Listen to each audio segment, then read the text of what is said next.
நம்ம சேனலேருந்து தொடர்ந்தாப்பில் நீங்கள் வீடியோக்களை பார்க்க நினச்சிங்கன்னா இதுவரை நம்ம சேனலை சப்ஸ்கிரைப் பண்ணுங்கள் கீழே பெல் சிம்பிள் இருக்கும் அதையும் கிளிக் பண்ணுங்கள்.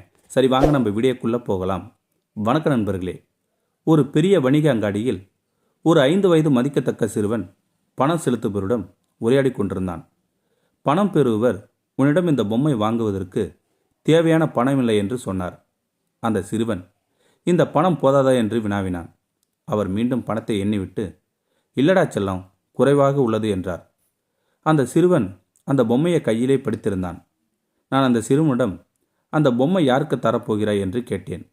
அதற்கு அந்த சிறுவன் அது தன் தங்கைக்கு ரொம்ப பிடித்ததாகவும் அவள் பிறந்தநாள் அன்று அவளுக்கு பரிசளிக்கப் போவதாகவும் கூறினான். மேலும் அவன் பேசத் தொடர்ந்தபோது என் இதயம் நின்றுவிட்டது போல் உணர்ந்தேன். அவன் கூறியது, இந்த பொம்மையை என் அம்மாவிடம் கொடுத்தால் அவர்கள் தன் தங்கையிடம் கொடுத்து விடுவார்கள். என் தங்கை கடவுளிடம் சென்று விட்டாள். என் அம்மாவும் கடவுளிடம் செல்ல இருக்கிறார்.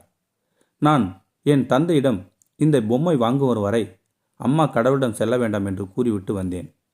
எனக்கு என் தங்கையும் அம்மாவும் ரொம்ப பிடிக்கும். அம்மாவும் கடவுளும் செல்ல வேண்டாம் என்று அப்பாவிடம் கேட்டேன். ஆனால் அம்மா கடவுளிடம் செல்ல நேரம் வந்து விட்டதாகவும் கூறினார்.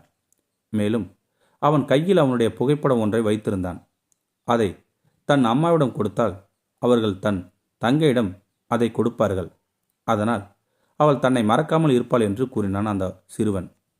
நான் என்னிடம் இருந்த பணத்தை அவனுக்கு தெரியாமல் அவன் வைத்திருந்த பணத்துடன் சேர்த்து மீண்டும் எண்ணி பார்க்கலாம் என்று சொன்னேன்.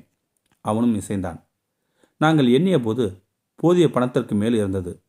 அவன் கடவுளுக்கு நன்றி கூறினான் அந்த சிறுவன். நான் கனத்த மனதுடன் அங்கிருந்து நகர்ந்தேன். பின்னர் உள்ளூர் தினசரி பத்திரிகை ஒன்றில் படித்தது என் நினைவிற்கு வந்தது. மகிழ்வுந்தில் கார் பயணம் செய்த அம்மாவும் மற்றும் மகள் மீது ஒரு திறந்த சரக்கு வண்டி ட்ரக் மோதி விபத்துக்குள்ளானது என்றும் அதன் ஓட்டுநர் குடித்திருந்ததாலேயே விபத்து நிகழ்ந்தது என்றும் வந்த அந்த செய்தி வந்தது. மேலும் மகள் சம்பவ இடத்திலேயே இறந்ததாகவும் தாய் உயிருக்கு போராடும் நிலையில் மருத்துவமனையில் அனுமதிக்கப்பட்டார் என்றும் வந்தது. ஆனால் அம்மா சைத்திய கோமா நிலையில் உள்ளார் என்றும் வந்த செய்தி அந்த சிறுவனின் மகனா என்று நினைத்து கொண்டேன் நான். 2 நாள் கழித்து தினசரி பத்திரிகையில் அந்த செய்தி விபத்துக்குள்ளான பெண் இறந்துவிட்டாள் என்றும் வந்தது. நான் அவரது இறுதி சடங்கிற்கு சென்றேன்.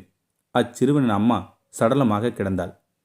கையில் சிறுவனின் புகைப்படமும் அந்த பொம்மையும் இருந்தது.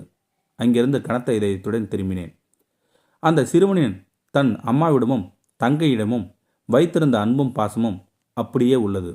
ஆனால் ஒரு குடிகாரன் குடிபோதையில் வாகனம் ஓட்டியதால் ஒரு நொடியில் அந்த குடும்பம் சிதைந்து விட்டது. தயவு செய்து மது அருந்திவிட்டு வாகனம் ஓட்ட வேண்டாம். உங்கள் இதயத்தை இது தைத்திருந்தால் பகிருங்கள்.